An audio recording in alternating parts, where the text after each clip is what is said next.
Good morning. It's day 31 of the 90-day Entre Content Challenge, which means it's New Year's Eve. Ooh, in years past, that used to mean a big night, right? Even if you were at home, you had people over. Probably none of us are doing that. It's been a challenging year. We keep saying that over and over. Yeah, it's been a challenging year. We're at the end now, and we can look back and go, okay, done. Check that box. Survived, here, doing well, making better decisions. I had yesterday, a new friend, my entre friend, Lyle, asked at the end of his video, are you the same person you were day one of 2020? And I think most of us can say no, even if that happened late in the year for some. I never am. I mark the time every year at the end of the year. And while, always there's things I want to let go with love and just kind of, I always stop to think, where did I start? Where am I now? And that's never been more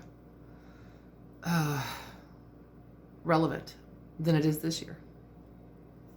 Changes that I've been making, changes since joining Entre. Hopefully you feel the same way. So the song on my mind is, of course, the Auld Lang Syne. And I looked it up for the very first time, and I'm 53. There's a reason we only sing the first verse, in case you didn't know. You can't pronounce anything in the rest of it. It's in Scot. So I didn't do a good Scot accent, but, my British accent is marginal. So the literal translation of Auld Lang Syne is Old Long Since. Now, in today's society, especially if you're a young person, you go, what the heck does that mean? I like history, so I get what it means, but basically, Old Long Since is another way of saying long time ago. And should old acquaintance be forgot and never brought to mind? That's a good question. It's a question for you. And a lot of people take it to mean, no, we should always remember the old acquaintance. So maybe we should. Acquaintance generally means people. Not always. And I'm going to expand that out here because that's what I do. Perhaps old acquaintance is something to do with you. There's a part of you that you're probably leaving, right? These moments we have of self-realization, of improvement, all the work we've been doing.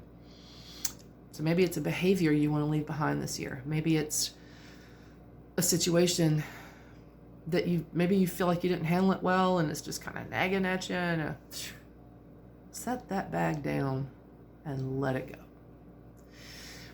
If it's not serving you, if it's not helping you move forward and you're still stressing about it,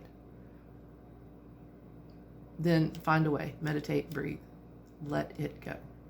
Don't take it with you, especially into a new year. This is like the time. Like, I like to mark time. And so tonight we flip over, right? We close the book on one year and we open the book to a whole bunch of blank pages that we have yet to write on. So what kind of story are we writing? Or are we gonna write if we have all these ghosts hanging over our head, things that we don't need anymore? I like to call them Linus blankets too. Sometimes our stress or worry over one thing or the other can be a Linus blanket. We don't know how to function without it.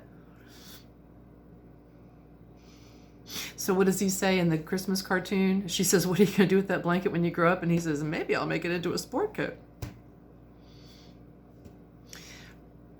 The Linus blanket, if it's not serving you, lay it down. Or make it into a sport coat and make it work for you. Those are your two choices. You either walk away from what's not serving you, or you make it into a sport coat and wear it, because then it's serving you. It's a good little thought. I don't know. It's the end of the year. Don't Don't look at it as a downtime. Look at it as, okay, sitting here, about to engage the clutch. The light's going to turn green. I'm not saying you need to like lay rubber down and burn out of the light, but be ready. Be sitting on go. You've come this far. You've come this far. Keep putting in the work. Be excited. At the beginning of 2020, I said, well, 2020 will be a challenge, but it's going to be a ride worth taking. And this was before we knew about, the Cove and all the other stuff. Guess what? It was a challenge and it was a ride worth taking. Because for half of my year, I got to take the ride with you guys. And it's made a difference in my life. So, Happy New Year from Yaya to all of you, my Entre family. I love you all. I'm proud of you. I'm proud to be taking this ride with you. So as you celebrate tonight, bring it in. Bring it in big. Okay. So that's it for me. Sorry it was a little long. Happy New Year, and I'll see you next year.